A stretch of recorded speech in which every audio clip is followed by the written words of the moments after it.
erkin, qadırlı milletteşler, avul işmekerleri, fermerlar. Sizning mында jıyılıp kelüğünüzge biz bik şadbız.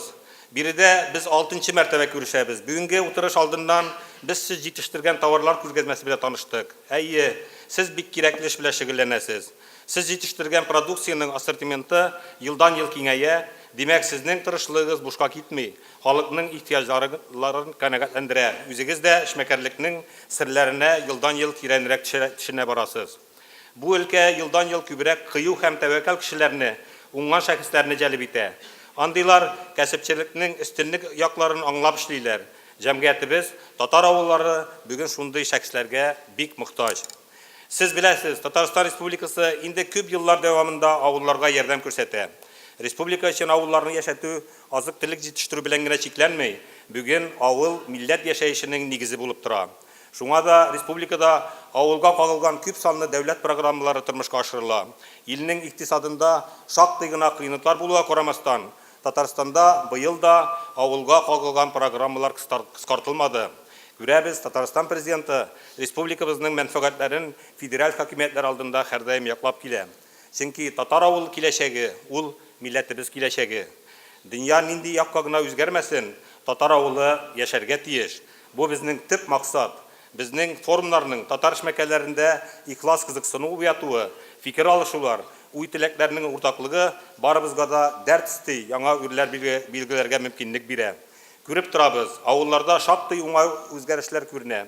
Tataristan'da da avul işmekerliğine iktibar yıldan yıl arta bara. Lakin tınışlanıga irtəli bu əli işinin başıgına. Kızganış, qay bir avul munisipalitet, hujalık jetekçileri tarafından halkının ruhi medeni tırmışına tiyişli iktibarda yetişmey. Bu uңайdan barımızın da bir çıgan bir mesele turunda aytmışı bulmay. Nişler bugün bir köp avullarda bağlar az, bulgan yaşlar da özlerinin kileşegin tuğan negizleri bilen beylep qaramay. Avulda tiplengenleri de gaile kırmışa gımır kişire. Yok ise barlık proyektlarda avul tırmışın canlandırığa yöneltilgen. Aytik Tataristan avullarında bir köp infrastrukturalar bulduruldu. Avullar 100% ut, su, gaz bilen temin etilgen. Köp yollar salındı. Mektepler, bağlar bakçaları, klublar, medpunktlı binaları samança çizildi. Her avulda bugün sıfatlı internet, telefon şilterler işlep tura. Avul kişisine iş bulmasa, bu tırışlıkların neticeleri bik tüben bulup kala. Şulay görüp turabız. Saklanıp kalgan kömek hujalıklarda avulun her kişisinin iş bile temin etip bitire almay. Indi kabat aytildi. Bugün avulun her tilegen kişisine öz işini açarga, öz mümkünliklerini tırmışqa aşırı şartlarını buldurga kerek. Eğer avul kişisinin bigirek de yaşlarının öz işi, öz hujalığı yaşayıcı kanagına evirle almayken, ul elbette avuldan kitiyagın korayacak. 5 yıllık Tataristan Prezidentinin avullarda 1000 gaile firmasını bulduru turundaki kürsətmesi bulgan idi. Әлеге проект әлбәттә кече эшмәкәрлекне үстерүгә юнәлтелгән. Шулай булгач, һәр авылда дистәләгән гаилә фирмалары корылырга тиеш иде. Чынбарлыкта баштагы чорда районнарда 50-шәр, 70-шәр, хәтта 100-әр баш терлеккә исәпләнгән шәхси фирмалар барлыкка килде. Алар алдан уйлаганча һәр авылда түгел, һәр районда 20-30 фирма булып чыкты. Булар инде берничектә гаилә фирмасы булып тора алмый, чөнки андый хуҗалыкларда эшчеләрне яллану нигезендә тупларга туры килә. Нәтижеде biz шулук иске система тағарагына килеп терәлдек. Шуны аңлап, соңгы вакытта президент ярдәме белән чыннан да 5-10 баш терлеккә исәпләнгән гаилә фирмалары кырыла башлады. Бу эш субсидиялар бирү белән дә тагында киңәйде. Кайбер районнарда бүген гаилә фирмасын оештыру өчен субсидия алырга теләүчеләрнең чираты барлыкка килде. Бу әлбәттә бик уңай үзгәреш. Соңгы вакытларда сөтне сатып алу бәяләре дә бераз күтәрелү ягында. Булар һичшиксез avul yerindəki işli ailələrə, üz kişilərinə dayanıb işlərə həm yaşarga keng mümkünliklər aça. Aldınғы uңuшлы Tatar avullarında biz ikinci tırmışını görəbiz. Aytik Samar өлкәсенең Гали avulunda, Чувашстан Республикасының Шыгырдан, Урмай avullarında халыкның 50-60% эшмәкәрлек белән көн күрә. Аларда гаилә фирмалары үз авулларында ук продукция эшкәртү белән шөгыльләнүче цехлар белән тыгыз элемтәдә эшли. Шулай булгач, җитештергән малны сатуда бернинди тоткарлык юк. Her жерде сатып алу, үзләр килешенгән бәяләр буенча оештырылган. Бу очракта бәяләрне алар үзләре билгеләй. Чын-чынлап базар мөнәсәбәтләре урнаша. Менә ул конкуренция. Мондый мисаллар бүген җитәрлек. Аларның тәҗрибәсен киңрәк таратырга гына кирәк. Андый авылларда, соңгы елларда гына да яшь гаиләләрдән торган яңа урамнар калкып чыкты. Аларда балалар бакчалары, мәктәпләр балалар белән тулган. Авыл мөхитен яшәтүдә ислам диненең дә үз урыны бар. Күмәккеч белән салынган мәчетләр буш тормый. Шушы авыллардагы эшмәкәрләр белән сөйләшә башласаң, бер нәрсә ачыклана. Аларда эшмәкәрләргә административ басымның аз булуын аңлыйсың. Бу авылларда эшмәкәрлек белән шөгыльләнергә беркем дә комачауламый. Булган административ чикләүләр бары тик закон нигезендә каралганнар гына. Кызганыч, әлегә кайбер министрлыкларда, айрым администрацияләрдә, аның урыннарындагы оешмаларында эшмәкәрлек нәрсәгә кирәк ул дигән фикердән чыгып эш алып баручы җитәкчеләр дә күренгәли. Мондый фикер белән яшәсәк, безнең авылга күрсәткән бөтен тырышлыгыбыз бушка китәчәк. Инде бүген хәтта алдынгы дип саналган кайбер районнарда, авылларда яшьләр юк, эшләүчеләр фәкать пенсионерлардан гына тора. Эшмәкәрлеккә ярдәм йөзеннән бер тәрәзә системасы да булдырылды, алга китеш күренмәй. Димәк, сәбәбе моның үзебездә яшәп килгән консерватизм чире. Бу очракта җитәкчеләрнең позицияләре аңлашыла. Эшмәкәр бит ул мөстәкыйль кеше, аның белән, аның хакимиятләр белән бәйнәлеше кимрәк. Әлбәттә, андыйлар белән җитәкчелек итү катлаулана, аларның һәрберсе белән аерым эшләргә туры килә. Безнең эшчәнлек нигездә күмәк хуҗалыклар белән кырылган.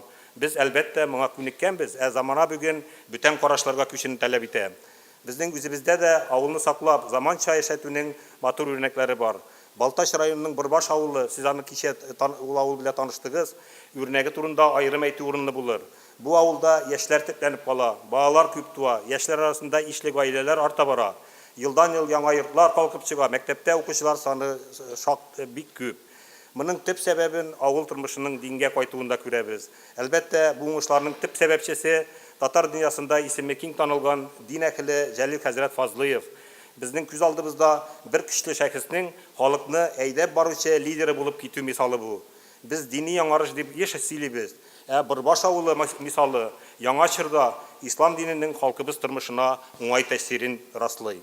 Бүген авылның рухи тормышында яңа күренешләр барлыкка килде. Бик күп җирләрдә төбәк тарихчылары, татар авыллары тарихларын җитекләп өйрәнә, моңа багышланган шактый күләмдә китаплар чыга. Кайбер җирләрдә авыл интеллигенциясе балаларны, яшьләрне үз гаиләләре шәҗәрәләрен өйрәнү белән мавыктыра алды.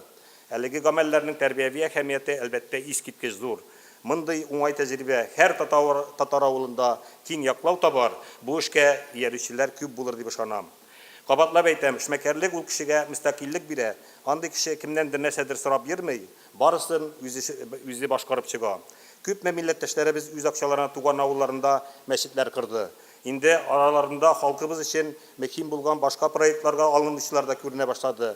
Әйтик, Пенза өлкәсеннән чыккан авыл егете Ринат Абузаров үзенең туган авылында мәктәп һәм балалар бакчасы төзетте. Мондый мисаллар күбрәк булса, милләтебезнең яшәү көче артыр иде. Хатын-кызларыбыз да сынатмый. Әйтик, Уфадагы эшмәкәр Люция Вафина үз акчасына 6 катлы татар бизнес үзәге төзеп куйды. Хәзер ул биредә милли тормыш куру белән мәшгуль. Чыгышы белән Самар өлкәсенең данлыклы Галия авылыннан Дания Тулова берничә татар авылының үсешенә саллы өлешен кертте. Санкт-Петербург каласындагы милләттәшебез Абдулбар Алимов андагы татар тормышын җайга салу йөзеннән 1000 квадрат метр мәйданны милли мәдәни үзәк төзеде. Бу матур үрнәкләрне күреп, 21 гасырда милләттәшләребез арасында эшмәкәрләрнең яңа буыны барлыкка килер. Тарихыбыздагы татар меценатлары салган традициялар яшәр, алар үрнәгендә тулы бер хәрәкәт киң колач алыр дип ышанам. Әлеге мисалларда эшмәкәрлек хәрәкәтенең социаль әһәмияте ачык күренә. Барыбыз да беләбез, революция хәтле үк татарлар иң укымышлы милләтләрдән саналган. Татар байлары исәбенә ул чорда дистәләгән газет-журналлар чыгарылган, меңләгән китаплар басылган. Алар зур атаклы мәдрәсәләр тотканнар. Шул уку йортларыннан татарның күпчелек зыялылары чыккан. Безнең татар авыллары эшмәкәрләре җыенында сөйләшүләребезнең мәгънәсе елдан-ел тирәнәя бара. Аның эшендә катнашырга теләүчеләрнең саны да елдан-ел арта. Быелгы җыен эшендә катнашырга 7000 эшмәкәр теләк белдерде.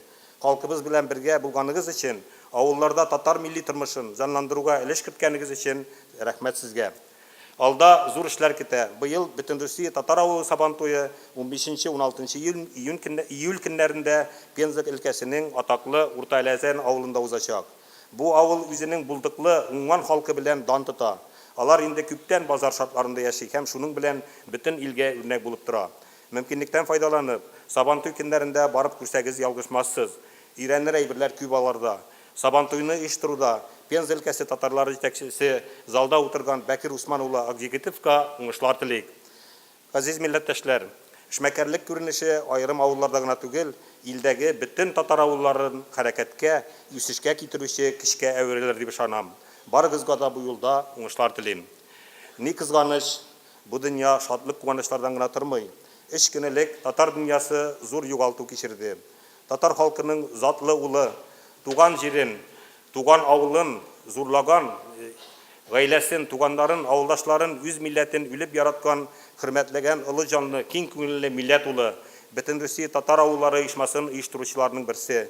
Беренче Бөтен Русия татар авыллары сабан туен оештыручы, Бөтен дөнья татар конгрессы башкарма комитеты әгъзасы Самар өлкәсенең Гали авылы егете Расих Мөҗәһит улы Латыповны югалттык.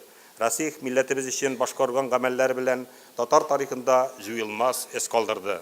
Урыны җимакта булсын, туганнарына, гаиләсенә Ходай сабырлык бирсен. Рәхмәт.